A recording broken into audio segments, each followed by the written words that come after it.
Hello everybody, my name is JordyPastor, and today I bring a super special guitar that I want to talk about today, and that's the Les Paul Custom 1981 Gibson, obviously. Here, take a good look at it. Got that beautiful headstock, man. So yeah, I would like to talk about some of the specs about this guitar, pretty much, and tell you guys what I think about it, you know, what I rate it, you know.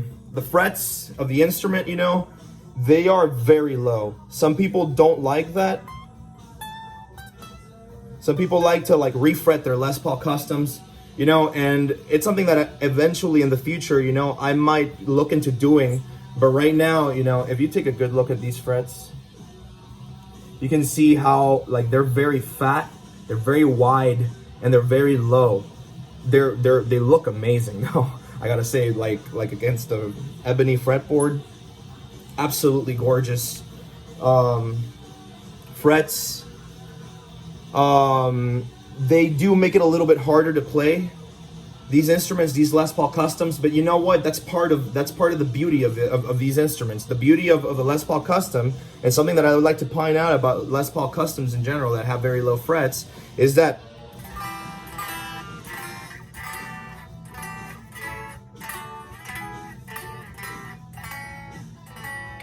they have very little fret buzz, you know, to them. Even though you can get them to be playing at a low action, they have a super low fret buzz. So that is a fantastic aspect about these Les Paul Customs. It just goes to show just a high quality instrument, you know. What else can I talk about these? You know, it's got the age speed knobs, which are fantastic. You know, love them.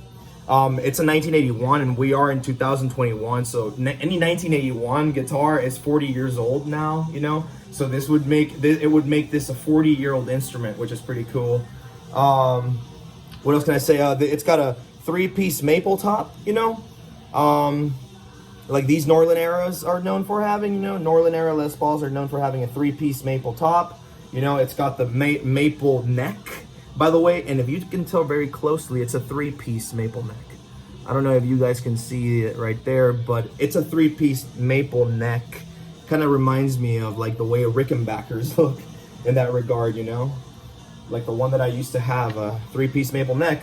And I actually like that. Some people might criticize these because they don't have a mahogany neck.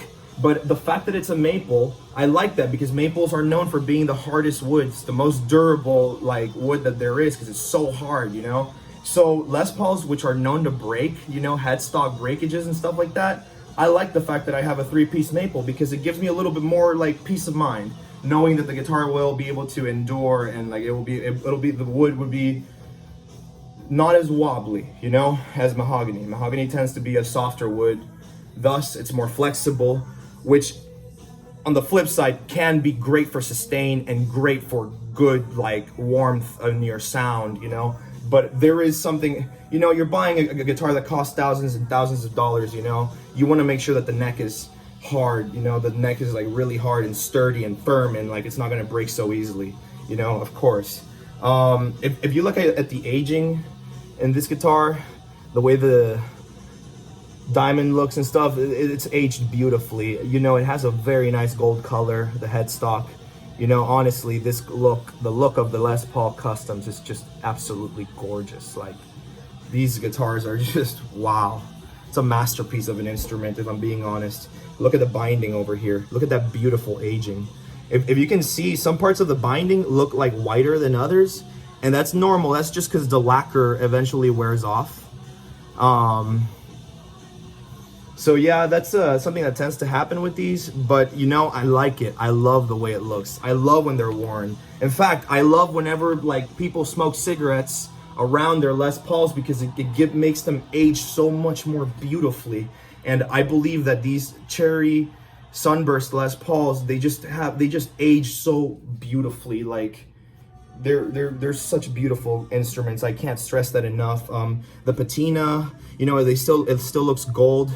But you can see the heaviest wear is from resting the palm on this. You know, I purchased this guitar a couple months ago, so I can tell that whoever used to play it, you know, they probably rest their hand right there a lot. But yeah, other than sound, just having a fantastic sound and an incredible like aesthetic look. The guitar weighs almost 11 pounds. So these are known for like whenever you wear them, you know, and you're right-handed, you know, it'll start to like, you'll develop like a thing on your shoulder based on what like Les Paul players say on forums and stuff like that. You know, they always say like, just look at Jimmy Page, you know, like he's got this thing on his left shoulder where he turns left, you know, is permanently stuck like that or whatever. It's kind of ridiculous, but that's, you know, just make sure you have a good strap, you know, you have a good, solid, thick strap that'll support you and comfort you in the way that you need, obviously. What else can I talk about? The neck. The neck of this instrument, it's supposed to be, based on the ad, it said it was a slim neck. And you know what? I wouldn't say it's thin, you know? It's not thin. It's not skinny, but it's not thick either. I would say it's like a medium-sized neck. It feels great, you know? Maybe doesn't have the kind of rollover that I usually like on the binding, you know, when it's nice and rolled in. Has that like round, smooth thing where you can do the Hendrix technique and it doesn't hurt your thumb, you know? But this one seems to be a little bit more, you know, traditional in that regard, where it doesn't have that rollover as much. But, you know, it's not a problem at all. The guitar feels incredible. And if you look at the wear on the back of the neck, you know, it has a decent amount of wear. You can especially notice over here how it's starting to wear off, you know? But in the middle, it's it almost feels like it's sanded, you know? Some people might look at these guitars and think, oh shit, dude, somebody sanded it. But I'm like, no, man, they didn't. It's just the wear of the burst, you know? It's the way the burst is in these guitars and the way it wears off from like grabbing it, you know? And whenever you buy a vintage instrument that's used, you know, and it's got a lot of wear, it means that somebody obviously loved it and somebody played it. So that's a good sign, you know, whenever you buy a vintage instrument that's used and has a lot of wear. What else can I talk about this? The frets, maybe down the line at some point, you know, the frets have a lot of wear and sometimes bending can be a little hard. But the guitar is so fantastic, you know, like the sound of it is so good. It's so warm. It doesn't have any fret buzz, barely, you know, and then the action is so low. That's what's so, once again, it's so incredible. Such low action, insanely straight neck, and no fret buzz whatsoever. So yes, you know, I usually tend to prefer thin necks, like very thin necks, so that's the only con that I can think about, which is a personal preference of mine. But other than that, honestly, I give this guitar, the Les Paul Custom, you know, from 1981, I give it a 9.5 out of 10. You know, if it had a thin neck, I would give it a 10 out of 10, you know, or like a 9.9, you know. The guitar is obviously worn out. It's got a lot of dings and, like, you know, buckle rash in the back, but you know, that's to be expected, so I'm not too bummed out about that at all. I gotta be honest, ever since I started playing these Les Paul Custom guitars, you know, honestly, I kind of don't want to play anything else. They are just fantastic instruments, you know. They are gorgeous. They're very classy. You know, it's almost like when you look at this, you know, it's like you're looking at a piece of jewelry almost, you know, that you can, it's like a piece of jewelry that you can play. These custom Les Pauls are so fucking amazing because of that reason. They look so cool. Here, take a look at the back. That's what the back looks like.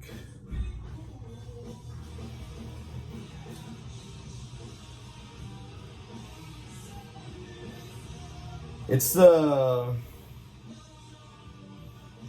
Cherry Sunburst Les Paul.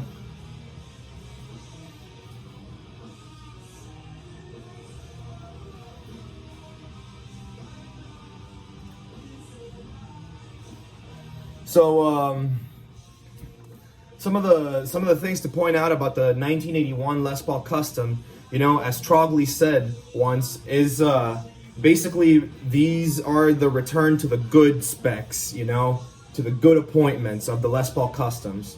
You know, like these diamond strap pins are fantastic. Freaking love the strap pins on this guitar. As you can see, they're beautiful. It's got the flip out winding tuners. you know, they sort of like flip out like that, you know. I freaking love these tuners. Let me tell you why I like flip out tuners. Because if you're like spending for like, you know, thousands of dollars for a really nice instrument like a Les Paul Custom, you know, even though I don't really find myself using the winding, the like the flip outness, there's something that makes you feel like you're getting more value, you know, whenever you have these tuners, the ones that flip out like that. They feel more solid, they feel heavier, like more like heavy duty, you know, like more mass. There's just like a feeling of more mass to them. This is equipped, by the way, this guitar is equipped with Tim Shaw humbucker pickups. The Tim Shaws, man, honestly, I gotta say, these are like some of the best pickups that I've ever heard in my life. The sound is so rich. The harmonic richness of the pickup is insane, you know.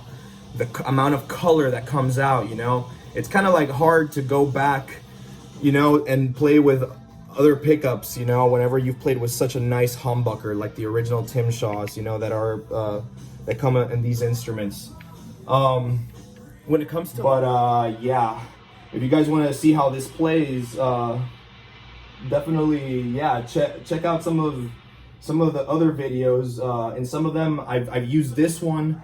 I also have a this is an 81. I also happen to have a 1978 Cherry Sunburst Les Paul that I want to do a video on soon, and then eventually I'll do like a compare and contrasting video, you know, where I talk about similarities and difference between those two, so that the viewers, you know, and any buyers out there can get a good like representation of what these guitars are like. You know, and comparing two of them that have the same, you know, same finish but different year. You know, I can tell you that the 78 has a much thinner neck than this does with the rolled over. You know, this is an 81 and it's got a thicker neck, but still this neck is fantastic. I absolutely love it. But yeah, 9.5 out of 10, guys. Highly recommend these. Thank you so much for watching this video. If you guys enjoyed, please hit subscribe, you know, like the video, leave a comment, ask any questions that you may have. Thank you so much, y'all. Have a great day and have a good weekend. I'll see you on the next one. Thank you.